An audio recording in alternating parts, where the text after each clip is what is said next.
there's something that Jamelle Bowie and Rebecca Traister have both been writing about. The gap between the Democratic leadership and younger progressives on the question of how bad is it is just enormous. And this is a response to a tweet by Dylan Wells. Dylan Wells is covers, I guess, Congress and campaigns for USA Today. And she writes, just asked Whip Clyburn about the Dobbs decision. This is the one that has overturned Roe v. Wade, rolled back an individual right for the first time in this country that has existed for 50 years. It's a little anticlimactic. I think we all expected this, and I'm hopeful. I have to read the decision to see exactly to the extent which we can move legislatively to respond to it. We can talk about the subsidiary question as to it's anticlimactic. Maybe that was part of the leak intention in the first place. Yeah. But B, really, is this your first response? No, I mean, I think this response gets to exactly what Rebecca has been writing about, exactly what I have been writing about, which is the proper response from one of the top leaders of the party ostensibly committed to the protection of abortion rights should not be, this is anticlimactic. The response should be some way that you signal to the people paying attention to you that you understand that they understand that your hair is on fire, that people's hair should be on fire, that this is a serious and grave moment, and that the party is beginning to move or is moving now to do something about it. The extent to which Whip Clyburn's response seems to suggest that, things we'll just have to wait and see how things play out, is totally not appropriate for the moment and is an indication, I think, of just how out of touch, not just with the political moment, so much the leadership of the Democratic Party is. And the headline of that piece was the gerontocracy. And these are very large, by and large, older people in their 70s and even 80s. But also a lack of awareness of just the kind of fight that they're in. And that's the thing that remains baffling to me, that people who seem to have been on the front lines of the radicalization of the Republican Party still seem not to understand that that's the fight they're fighting. That's the battle they're in.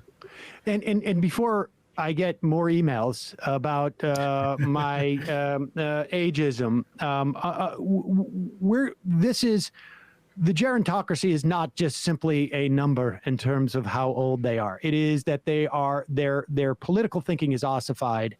Obviously, there are people who are of that age who are far more clear on what's going on. Yes. And we see some of them in the Senate. There are people like Elizabeth Warren and Bernie Sanders and others who can articulate this idea that, and what's amazing about this too, just as a side note, Bill Clinton, maybe his most famous line was, "I feel your pain." Right. And this is, these people, they are very much associated with that early 90s politics. And yet this is, it's both a combination of what it seems to me, an ossified view of what's going on politically, and also just a real inability to do politics. Like, this is like a competency question too. Yeah, no, and I'm glad you made the point about how the gerontocracy thing isn't just about the age people, because the piece itself, I specifically do argue that the problem is that, people like Biden, like Clyburn, like Dianne Feinstein, like Nancy Pelosi, their formative political experiences are really in the late 60s and the 70s, which is just an entirely different United States than we exist in now. It sort of doesn't seem like it because, again, these people are still in leadership. Plenty of people who are adults in the 60s and 70s are alive and well now. But, the distance between 2022 and 1972 is the same as the different distance between 1972 and 1922, right? It's entirely different political era that engendered very different political lessons than the one you should take now. And it's noteworthy, as you point out, that someone like Elizabeth Warren, who really comes into national politics in the 2000s, has a very different assessment of what the Republican Party is than people close to her in age. Bernie Sanders, likewise, has been in politics for a while, but for most of his career has been on the outside, which gives you a different perspective on the way things work out and the way things play out than someone who is in it and who is part of, say, legislative coalitions with Republicans, who is part of this kind of moderate bipartisan camaraderie in Washington. And the extent to which leaders of the Democratic Party still think that that's a thing that's possible in the current environment is kind of the problem. It's one thing to pine for it, right? It's one thing to think it'd be nice to have that back, but to think that it is a live option, assuming certain conditions are met, it's just not the case. And acting as if that were the case leads you into a lot of trouble. And as you say, it leads you to not do politics in the most effective ways that you could do politics. So these January 6 hearings are happening, and they're much more informative, and they have much greater reach than I think a lot of people expected and anticipated. And I think that in fact is kind of a lesson, right? That you have these episodic hearings, each one a big new revelation that, shines light on some new terrible aspect of wrongdoing. Each revelation attracting lots of attention from the press, lots of attention from other politicians, and building a narrative over time that keeps the pressure on your political opponents. And this is exactly what people were calling for during the Trump presidency, during all the constant revelations of wrongdoing, to just open up kind of free-form investigations to keep the pressure on. In the sense that politics is not just a question of establishing moments, but attracting attention, establishing narratives, driving the conversation, doing things that create a splash and force people to react to you, is something that, to his great advantage, Trump realizes and figures out somewhat intuitively, but that the leadership of the Democratic Party seems still unwilling to embrace that, except for like select circumstances. And I mean, there's two things occur to me. One is, we see even, and again, it's not necessarily age, but it is about when you sort of grew up politically. Right. We can see even with people who I don't appreciate ideologically, and the so-called frontline Democrats, even those who I would consider corporatist or have problems with them ideologically, they seem to understand at the very least the partisan aspect of these politics, right, in a way that people who supposedly I'm more aligned with ideologically, but who grew up in that era politically, don't. And, I don't think it's a coincidence that even like folks like Josh Gottheimer, who I would, travel great lengths to replace in Congress. I really don't want to get to, but you understand at the end of the day, we need to pass this, right? I mean, and granted, it's the House as opposed to the Senate, but I do not think, and maybe Kristen Sinema is younger and has a different perspective on this, but I don't think without Joe Manchin in there, who, I also think he's just motivated by his by his own self-interest and corporate interests, but he still feels like he can get away with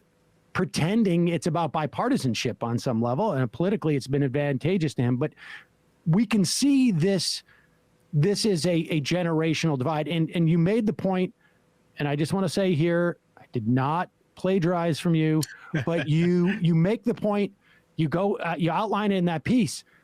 Nancy Pelosi, how many times has she said, we need strong Republicans? Joe Biden praising Mitch McConnell as a man of honor, as if he wasn't there when Mitch McConnell broke the Senate. Right. And I would still argue that we saw this in the Clinton campaign in 2016, where they were trying to they allowed McConnell and Ryan to be over here and Trump over here instead of like binding them together. I mean, I think we're still seeing this with Biden coming up with Uber MAGA. Like how thinly do you need to slice this? And frankly, I understand why they're doing it, and I think there's some advantages to doing it in terms of, but to bringing out Republican witnesses during these January 6 hearings. But again, we talk about this with Pence. They seem to be allergic to the concept of Donald Trump was not delivered by aliens. You know, he didn't parachute out of nowhere. He was like literally birthed, and that works both ways, out of the Republican Party.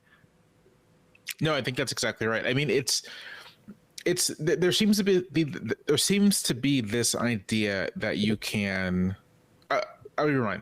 There's a kernel of like an actual insight here, which is that like it is unsustainable, right, in the long term, to think that to fix the problem you can just beat Republicans all the time. It's like probably not a thing that's going to happen, just for the simple reason that politics swings back and forth. That's just how these things work. But based on that kind of that true observation, there seems to be a belief that the task ahead of Democrats is to help shape some kind of responsible Republican Party. But I just don't think that's how this works. The amount of time a party needs to be out of power to begin to change course isn't really that long, right? Like you can see this in the 1980s. It's like it's 10 years between Carter and 12 years between Carter and Clinton. And in those 12 years, the Democratic Party changes tremendously to accommodate a decade of defeats. And what Republicans did during that time was not try to like cleave off the labor left from the Democratic Party and say, well, these are the good Democrats and these are the bad Democrats. They said, yeah, they're all terrible. You know, like they're all Jimmy Carter. They're all sort of they're all responsible for the inflation. They're all responsible for the things you don't like. And Democrats seem to have a real allergy to doing exactly that, to saying they're all Trump. And even if the committee can't do something like that, it's certainly the case that the larger political leaders can do it. They can say, you know, we look at this and yeah, you know, Pence may have done the right thing eventually, but most of the Republican Party is with these people. So you have to make a choice. Do you want those people in power or do you want us in power? Making offering to voters a clear choice instead of, you know, what usually Democrats seem to do is say, well, you know, you vote for us and we'll protect democracy. It's like, what does that mean? But if you say to them, you vote for us and we'll do X, Y, and Z for you, and we'll keep those people from acting like maniacs, that might appeal to people. And it just seems to be a step that the leadership doesn't want to take, or much of the leadership doesn't want to take. And I think it's in part because there's no experience doing politics in that kind of hard-nosed, hard-edged partisan way. Like it's just not a way Democrats have been doing things for a bunch of reasons that make sense structurally, right? Like it's a big heterogeneous party. There's lots of moderates and liberals and progressives and even some conservatives. And so the preoccupation of party leaders has been an attempt to corral all these cats and find some sort of like way to unify all of them in the course of trying to win elections. But I think this is maybe seem a little off topic, but I've been reading about the early Republican Party in the 1850s and mainly the 1850s, and sort of the parties that preceded it in the 1840s, the Liberty Party, the Free Soil Party, the Know Nothing Party. And it's interesting to read about how the new nascent Republican leaders are similarly trying to corral a lot of different kinds of people under a single umbrella. And part of their solution is just to be sort of like hard-edged partisans, to sort of not really give any quarter, because that sense of partisan competition can bring people together. We may disagree about all this other stuff, but we do have one objective: to beat this other side. And I think that embrace of partisanship is really underrated among Democratic leaders, which sounds like a strange thing to say in like an age of polarization and partisanship. But I think if you just observe how the party leaders on both sides of the rhetoric, how they talk about things, you'll notice a willingness to embrace partisanship among Republicans and a real allergy to it among Democrats. It's bizarre. I mean, it is full on bizarre, because what you described with, you know, what ultimately became the radical Republicans, that dynamic we see play out in international relations all the time. I mean, if Castro wanted to rally, was feeling there was domestic weakness at home, he would raise the specter of a U.S. boogeyman. George Bush, the same thing. I mean, we see this happens all the time. I mean, we see with Putin, we see with every leader of every country. Your weakness at home, well, then you find an external enemy, and that's the way that you bring people together. I mean, so that concept, it just, the idea that it escapes them. And it's fine to say, vote for us, we'll protect democracy. Again, I'm not sure what that means, but who is we protecting democracy from? Right. It's the Republicans. But so how do you then turn around and say, like, and by golly, we'll pass this bipartisan bill to, repair the highways with them too, or it just doesn't make any sense. Like, to be really concrete about this, today the Supreme Court finally issued its ruling in Dobbs. It overruled Roe v. Wade and Planned Parenthood v. Casey. The Constitution no longer protects abortion. What should have happened, in my opinion, like as soon as that ruling came down, which the White House knew was coming down. We had the leaked draft. The actual opinion is like not that different from the leaked draft. So the White House knew this was happening, had time to prepare. That 5 minutes after that draft came down, President Biden should have had a press conference where he says straightforwardly, this is objectionable. Here's why. The Republican Party wanted this and supported this. These are Republican judges who did this. And if you want federal protection of abortion rights, then all we need is a Democratic House and another Democratic senator. We need one more senator one more person in the Senate. Vote for us, and we will do this thing. And that's the appeal, and that's the attack. And I'm not saying it's going to work, but I am saying that. But that's the best attempt. That's an attempt. Right. I mean, saying to voters that here is the problem. Here is the obstacle, and here is to overcome the obstacle is at least something. It is something to get people to understand what they can do to change the situation. Of course, the ship is sinking, and like we should bail. Well, do we know for a fact that that's going to save us? Well, no, but we should bail. I mean, we don't have many other options, and instead we get the number 3 in the House. Exactly. Saying, well, it doesn't seem like that big of a deal. It's anticlimactic. We'll see. Hope springs eternal. And it's insanity. I mean, it's like the fact that there is not, anything